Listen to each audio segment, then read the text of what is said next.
চাঁপাইনবাবগঞ্জ বর্ডারের সংঘর্ষ নিয়ে বাংলাদেশপন্থী সংগঠন জুলাই বিপ্লব পরিষদের প্রতিক্রিয়া। বাংলাদেশপন্থী সংগঠন জুলাই বিপ্লব পরিষদ গভীর উদ্বেগ ও ক্ষোভের সাথে অবহিত করছে যে গতকাল 17 জানুয়ারি 2025 তারিখে চাঁপাইনবাবগঞ্জ বর্ডারে বাংলাদেশের সাথে ভারতীয় সীমান্তরক্ষী বাহিনীর মধ্যে সংঘর্ষের ঘটনা ঘটে। এই সংঘর্ষের ফলস্বরূপ দুদেশের সীমান্তে উত্তেজনা বৃদ্ধি পেয়েছে এবং স্থানীয় জনগণের নিরাপত্তা চরমভাবে বিঘ্নিত হয়েছে। ভারতীয় সীমান্তরক্ষী বাহিনী বিএসএফ বাংলাদেশের অভ্যন্তরে সাউন্ড গ্রেনেড নিক্ষেপ করে আন্তর্জাতিক আইনের বিধি লঙ্ঘন করেছে।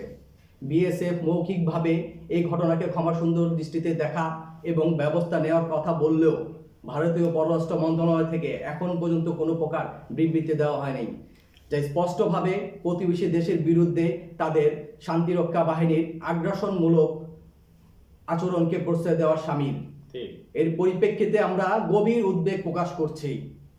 এই সংঘর্ষের পেছনে যে কোনো ধরনের সুরক্ষা বা রাজনৈতিক কারণ থাকুক না কেন, বাংলাদেশপন্থী সংগঠন জুলাই বিপ্লব পরিষদ মনে করে যে সীমান্ত রক্ষা, শান্তি ও স্থিতিশীলতা রক্ষা করা অত্যন্ত গুরুত্বপূর্ণ। দুই দেশের মধ্যে সম্পর্কের উন্নতি ও জনগণের শান্তি বজায় রাখতে উক্ত সংঘর্ষের সুষ্ঠু তদন্ত এবং অপরাধীদের বিরুদ্ধে কার্যকরী পদক্ষেপ গ্রহণ অত্যাবশ্যক। আমরা সরকার ও সংশ্লিষ্ট কর্তৃপক্ষের প্রতি আহ্বান জানাই যেন তারা এই ঘটনার যথাযথ তদন্ত করে এবং ভবিষ্যতে এমন সহিংসতার পুনরাবৃত্তি রোধে কার্যকরী পদক্ষেপ গ্রহণ করে।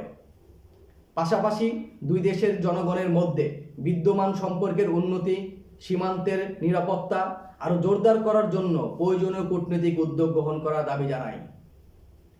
এক্ষেত্রে বাংলাদেশের স্বাধীনতা, সার্বভৌমত্ব এবং জনগণের নিরাপত্তা সর্বোচ্চ অগ্রাধিকার হতে হবে। বলছি অধিকার। আমরা সরকার ও সংশ্লিষ্ট কর্তৃপক্ষের প্রতি আহ্বান জানাই যেন তারা এই ঘটনার যথাযথ তদন্ত করে এবং ভবিষ্যতে এমন সহিংসতা পুনরাবৃত্তি রোধে কার্যকর পদক্ষেপ গ্রহণ করে। পাশাপাশি দুদেশের জনগণের মধ্যে বিদ্যমান সম্পর্কের উন্নতি ও সীমান্তের নিরাপত্তা আরও জোরদার করার জন্য প্রয়োজনীয় কূটনৈতিক উদ্যোগ গ্রহণ করার আহ্বান জানাচ্ছি। এক্ষেত্রে বাংলাদেশের স্বাধীনতা, সার্বভৌমত্ব ও জনগণের নিরাপত্তা সর্বোচ্চ অগ্রাধিকার হতে হবে। এতটুকু, ধন্যবাদ, দরকার নাই।